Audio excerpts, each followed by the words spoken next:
hangover, and they're just not, they're not threatening anybody, and they're not playing very well. But I still expect them to win that division. Let's go back to the Buffalo Pittsburgh game.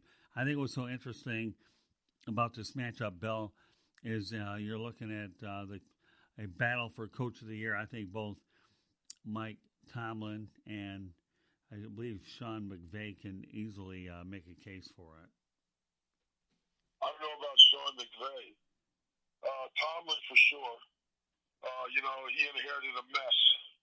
All right, you're losing all those veterans and everything else. But like I said before, if you have a coach that's a steady Eddie, all right, you get rid of what I consider the knuckleheads, which they did. All right, and you draft well. All right, they even put their quarterback in. They've been grooming for a long, long time.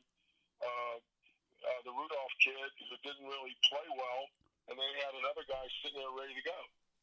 And this is what I talk about is you can lose a Roethlisberger, you can lose a Bell, you can lose some of their players that they've lost to suspensions, and still play well because you have a culture of everybody pulling and rowing the boat in the same direction. You're not getting that with some of these other franchises. And as a coach, I know what Adam Gase is going through right now. I know he's not happy. And if I'm a coach, I want to get rid of Bell. I don't want him back there. I don't care how good a back he is. There's too much. You can get production from other backs without having to listen to this kind of noise and having all these kinds of distractions in a major city. All right, you got to be a part of the team, and Bell has clearly shown two franchises that he's a knucklehead. And I don't care. I don't care if he's Superman and Pats. I don't want him on my team.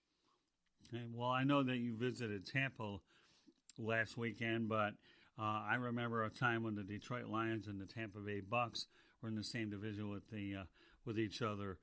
So for me, I think it's interesting to see these two teams meet, and I obviously have had a vested interest in this matchup, and have seen quite a few of these games between the Lions and the Buccaneers.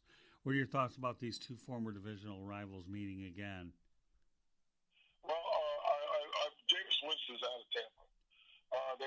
They just, he had to get him in the playoffs this year. That's not going to happen. When he doesn't throw picks, he's pretty good.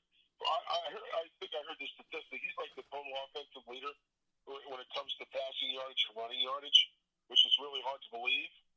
But all those picks, that's a lack of discipline. You bring in a coach who's supposed to break you with this habit, and when you see him on film, he just makes poor throws and poor decisions. And the guy's been around long enough in the league, and he has not progressed. If I'm the Buccaneers, I'm out of there because the reality of it is that it's the franchise that has not done anything in a long, long time, and it starts with your quarterback. And if you can't get a guy to do what he's supposed to do, you got to move on. All right, and there are guys out there right now that are proving that if they get the reps, they can play. And I wouldn't be surprised if Detroit goes down there and wins that game. That backup quarterback there is kind of sneaky good. Yeah, just like anything else, I'm not going to hold anything against him until I see 8 or 10 games on film on him. Because just like anybody else, they don't know what you can do. But after they get 8 to 10 games on you, they can figure out what you do best and take it away from you, and then you got to learn how to play quarterback. All right, so it's a team game, and right now Detroit's wearing thin. All right, so I expect the Buccaneers to win that game, but it wouldn't surprise me a bit, particularly if Jameis Winston throws picks. Yeah, David Blau is always a good one. David Blau is the guy you're referring to. Yeah, he definitely caught a lot of people's attention on Thanksgiving, and I think the guy has quite an arm, Bill. He really does. And I think Kenny Galladay is a guy who I believe will make a much more impact now that he's got a guy that can throw it downfield for sure. So I have a lot of confidence in the Detroit staff. And what I mean by that is they're going to go out next year and they're going to draft linemen. And then as soon as that team gets a running game, the infrastructure's there for that team to be pretty decent. Well, they've been looking for a running game for a long time, just haven't been able to find running back. You got to find a lineman. Right, that's true. That's what you want to do. And it starts with building a defense, and they're building a pretty good team there. All right, so I hope they stick with a coach there. You can't flush him down the toilet just because your quarterback got hurt. They're getting a backup quarterback a lot of reps. who's turning out to be a decent player, and hopefully, Detroit will turn the corner. All right, let's take this into the college ranks a little bit, Bill. Obviously, you're well aware of the Final Four. I know you have Ohio State in there, LSU, Clemson, and Oklahoma. What are your thoughts about these teams? Well, I think Ohio State, man for man, is the best team. I don't think they're going to win the game. I think LSU is. All right, I'm going to go with the Burrow kid at quarterback. I'm a little prejudiced because I played with his father, and I know that they're going to rally around him as a true leader, and it's going to come down to the fourth quarter, and I think LSU is going to make a play. And I think Ohio State is, going to be good. I just don't think Clemson is going to do anything this year. I think they're weak up the middle, and I just think that, they had the day in the sun, and I think it's between LSU and Ohio State for the national championship. Okay, very good. Okay, now one of the more interesting bowl matchups, we're not going to get into all of them, but one that kind of stands out to me is Michigan against Alabama in the Citrus Bowl in Orlando. What are your thoughts about these two teams meeting? I like Alabama in that game. I think Alabama, man for man, has the better team. And I think that they're, playing for next year. And they are the fifth-ranked team in the country as far as I'm concerned. So I expect Alabama to go down there and be Alabama and win that game against Michigan.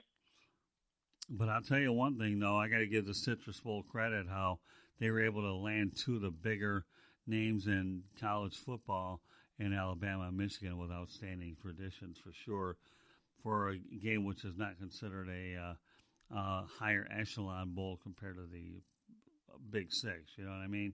Yeah, but you get to go to Florida for a bowl game. That's great. There's another game, the Outback Bowl, that's got two good competitors. Always a good show. Jim McVay always does a great job down there of getting two quality teams to play down there. But if I'm a college player, I want to go play my bowl games in Florida. I don't care if it's a lesser bowl or not. Yeah, I mean, it's not the worst thing in the world. You got Disney World, one place Busch Gardens, and the other, and then South Beach. I would say that's and Jacksonville's not a bad place either, although obviously that bowl up there doesn't rank nearly among the other three. Now, an interesting story broke today, one that I'm a bit more closer to. I don't know how much you know about it, but I'm going to throw it at you anyhow. Is Willie Taggart becomes the new football coach for Florida Atlantic University. What are your thoughts about Willie Taggart taking over the job that Lane Kiffin left him in pretty good shape with? Well, I think Willie is a great coach. I think he walked into a situation in Tallahassee where they needed to do a culture change there. And I think a little change of scenery will do well for Willie, and this might be the perfect opportunity for him to, get everything rolling and let everybody see what a really good coach he is. Up in Florida State, they got their problems. Quite frankly, from what I'm hearing, everybody's failing their pop tests, and also they're not getting real good grades. So that just goes to the kind of athlete they got going in Florida State right now. So hopefully Norvell, the guy that come in from Memphis, will turn it around. Maybe there's a reason why Jimbo Fisher left. Well, don't laugh. I think there are a lot of reasons that we don't know, Bill, that you might be on target with. I know a little bit about the Florida State situation. Oh yeah. I have some friends that live there and diehard FSU fans, and that's exactly what the issue is. In fact, it was so bad that one of the top alumni sat down and said, "We don't want Taggart here. We got to fix this." Okay, and this comes with bringing in maybe a change in culture there.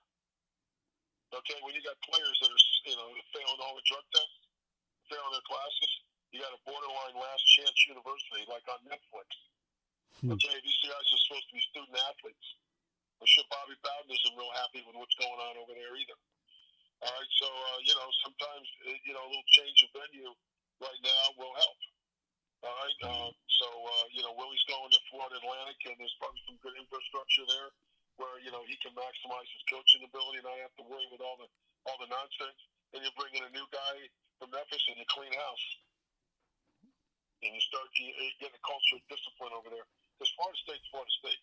But but the bottom line is your players got to go to class, stop smoking weed. All right. Well, you know what? Willie Taggart goes to Florida Atlantic, but what about Lane Kiffin? He did a really super job at Florida Atlantic, but now he goes into a tough spot over at Ole Miss, which has struggled in recent years. And I got to work with Lane Kiffin for this year, and he actually is a pretty good guy to work with.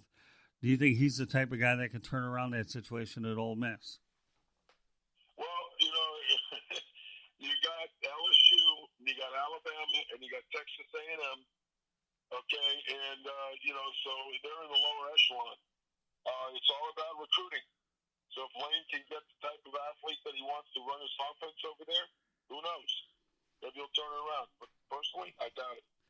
Well, it's amazing what I noticed about Kiffin at Florida Atlantic is he was finding guys off the transfer portal, trying to bring them into the FAU system. And he did win with a lot of these. What do we call them? I'm drawing a blank here. The retreads. I don't know, whatever it is. It's more second chance type of things, and he was able to win with those type of athletes. I have to imagine that what he was able to do at FAU, he'll try to go ahead and duplicate that. The word I'm looking for is cast-offs. So yeah. Lane, it might be doing a good job of it. He's going to have to. They got to upgrade the talent there. All right, and that's how you do it. You go after these guys from JUCOs and second chance guys, and you do a complete transfer. They're doing the same thing here at the University of Houston. They sandbagged this season. They redshirted their quarterback, and they're Derek King. They just rode away this season, and they're going out and getting all these JUCO guys and trying to bring them in here to redo the program. So that's exactly what we're doing today. You bring these coaches in, and they have contacts, and they're going to overhaul their players and try to run their schemes to fit their players and try to win. But I don't think Lane's going to make any great impact at the SEC. I think it's more, he was the best one available. Okay. But, the real good coaches, they went to Florida State and some of the other schools. Okay. Well, I'll tell you what, Bill, you were on point with everything we had to do. Great show tonight, and I look forward to doing our next episode real soon. But great job, Bill, and great effort, and we will do this again real soon. So on behalf of Bill Winters, my name is Scott Morganroth, the Motor City Madmouth, wishing you folks a great evening, and we'll be back on for another edition of Wild Bill Winters and Motor Mouth on the South Florida Tribune Broadcasting Network. Good night, everybody.